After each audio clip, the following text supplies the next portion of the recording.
আজকে আমার শাশুড়ি আম্মুর জন্মদিন, আর আজকের এই স্পেশাল দিনটায় আম্মুকে ছোট্ট করে সারপ্রাইজ দিলাম। বাজার থেকে কেক, বেলুন, গিফট, ফুল সবকিছু নিয়ে আসছি, আর এই জায়গাটা ডেকোরেশন করা হচ্ছে। ডেকোরেশনের দিক দিয়ে আমার ননদ খুবই এক্সপার্ট। ওরা সবাই মিলে এই জায়গাটা সুন্দর করে বেলুন দিয়ে সাজাচ্ছে, আর এর মাঝখানে আমিও রেডি হয়ে নিচ্ছি। অনেক দিন পরে আজকে শাড়ি পরবো। সুন্দর একটা মেরুন কালার শাড়ি পরে নিলাম, যদিও শাড়িটা গুছিয়ে পরতে পারিনি। ম্যাক্সিমাম সময় আম্মু আমাকে শাড়ি পরিয়ে দেয়, তবে আজকে আমি নিজেই পরছি। আম্মুকে এক রুমে লক করে দিয়ে আমরা ড্রয়িং রুমে সবাই মিলে এগুলো করতেছি। ওই যে দেখো পিছনের ডেকোরেশন, আরো কিছু কাজ বাকি, সবকিছু কমপ্লিট করে তারপর আম্মুকে আনবো। তোমাদের ভাই আজকে পাঞ্জাবি পরছে, আমার সাথে ম্যাচিং করে দুইজনে ম্যাচিং পরছি। টি টেবিলের উপরে সুন্দর করে ম্যাট পেরে দিলাম, এটার উপরে কেক কাটা হবে। বিকাল বেলায় বাজার থেকে কেক, ফুল, গিফট সবকিছু নিয়ে আসছি। কেক, ফুল সবকিছু এখন টেবিলের উপরে সুন্দর করে সাজাবো। ডেকোরেশনটা একদম সিম্পল ভাবে করছে, তবে আমার কাছে বেশ ভালো লাগতেছে। আসলে আমার শাশুড়ি আম্মুর জন্মদিন এইভাবে এর আগে কখনোই সেলিব্রেট করা হয়নি, এই ফার্স্ট টাইম। গত বছর বার্থডেতেও আম্মুর জন্য গিফট আনছিলাম, তবে এইভাবে সেলিব্রেট করা হয়নি। আমাদের ডেকোরেশন থেকে শুরু করে সব কাজ কমপ্লিট। এখন আম্মুকে চোখ বেঁধে এখানে নিয়ে আসবো। আচ্ছা, তার আগে বলো তো আমাদেরকে আজকে কেমন লাগতেছে ম্যাচিং পরে।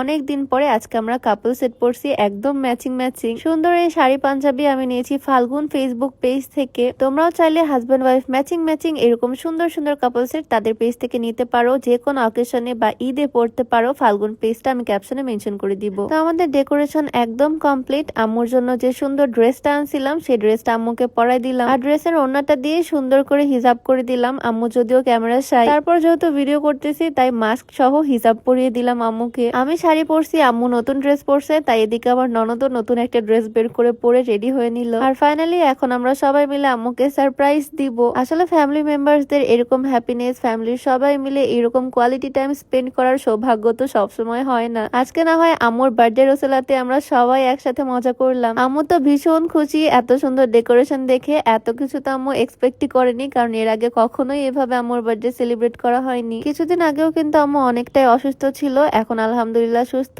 সবাই আম্মুর জন্য দোয়া করো। আমি একদম ছোট দেখে একটা কেক আনছি, আর সবাই মিলে কেক কাটবো এখন। আসলে অনেকেই বলে বার্থডে সেলিব্রেট করতে হয় না, তবে আমার মনে হয় কারো বার্থডেতে তাকে উইশ করলে, তার জন্য স্পেশাল কিছু করলে, গিফট আনলে সে অনেক বেশি খুশি হয়। আর আমিও ট্রাই করি সবার বার্থডে মনে রাখার, সবার বার্থডেতে উইশ করার। আমার আব্বু আম্মু, ভাই বোন, হাজবেন্ড, ননদ, দেবর, বান্ধবীরা সবার বার্থডে আমি মনে রাখি, সবাইকে বার্থডেতে উইশ করি। যাই হোক, আমাদের বার্থডে সেলিব্রেট করা শেষ করে আম্মুকে গিফট দিলাম, আর আম্মু তো গিফটটা পেয়ে একদম ইমোশনাল হয়ে গেছে। গোল্ডের একটা রিং আনছি আম্মুর জন্য। আম্মুর হাতে সুন্দর করে আংটিটা পরিয়ে দিলাম। আম্মুর হাতে তো দেখতে খুবই সুন্দর লাগতেছে আংটিটা। আসলে ফ্যামিলি মেম্বারসদের হ্যাপিনেস এর কাছে ছোট্ট গিফট এগুলো কিছুই না। আজকে অনেকদিন পর আমরা ফ্যামিলির সবাই মিলে খুব ভালো একটা সময় কাটালাম। কেক কেটে সেলিব্রেশন শেষ করে চলে আসলাম রান্নাঘরে। এখন সবার জন্য বিরিয়ানি রান্না করব, স্পেশাল দিনের স্পেশাল খাওয়া দাওয়া। তবে তার আগে তোমাদেরকে দেখাচ্ছি এই স্লিমিং টিটা। আমার আগেরটা শেষ হয়ে গেছে, নতুন একটা কোটা অর্ডার করছি। বিয়ের পরে আমি অনেকটাই মোটা হয়ে গেছিলাম, তবে এই স্লিমিং টি খেয়ে আমি 5 কেজি ওজন কমাইছি। এখনো আমি মাঝে খাই, যেই দিনই বেশি খাওয়া দাওয়া করি সেই দিনই আমি স্লিমিং টি খাই। শুধুমাত্র চা খেয়ে যারা ওজন কমাতে চাও তারা এই স্লিমিং টিটা খেতে পারো। এটা তোমরা বিউটি বাই লিম ফেসবুক পেজ থেকে পাবা। পেজটা আমি ডেসক্রিপশনে মেনশন করে দিব, হোয়াটসঅ্যাপ নাম্বার স্ক্রিনে দেওয়া থাকবে। যাই হোক, এদিকে আমি রান্নাঘরে বিরিয়ানি রান্না করতেছি। সন্ধ্যার পরে বার্থডে সেলিব্রেট করলাম, আর রাত্রেবেলা ডিনারের জন্য বিরিয়ানি রান্না করতেছি। গরুর মাংসের তেহেরি বলতে পারো, যদিও ডিটেলসে ভিডিও করিনি, অন্য আরেকদিন রেসিপিটা তোমাদের সাথে শেয়ার করব। প্রায় 1 ঘন্টার মধ্যেই আমার বিরিয়ানি রান্না করা একদম কমপ্লিট। সবাই তো ওয়েট করতেছে কখন সার্ভ করব, বাট তার আগে একটু সালাদও বানিয়ে নিলাম। সবাই একসাথে রুমে এসে বিরিয়ানি খাচ্ছি আর টিভি দেখতেছি। যাক, আলহামদুলিল্লাহ আজকের দিনটা সবাই মিলে খুব ভালো কাটাইছি। সবাই আমাদের জন্য দোয়া করো। দেখা হয়ে যাবে নতুন কোনো ভিডিওতে। সবাইকে আল্লাহ হাফেজ, আসসালামু আলাইকুম।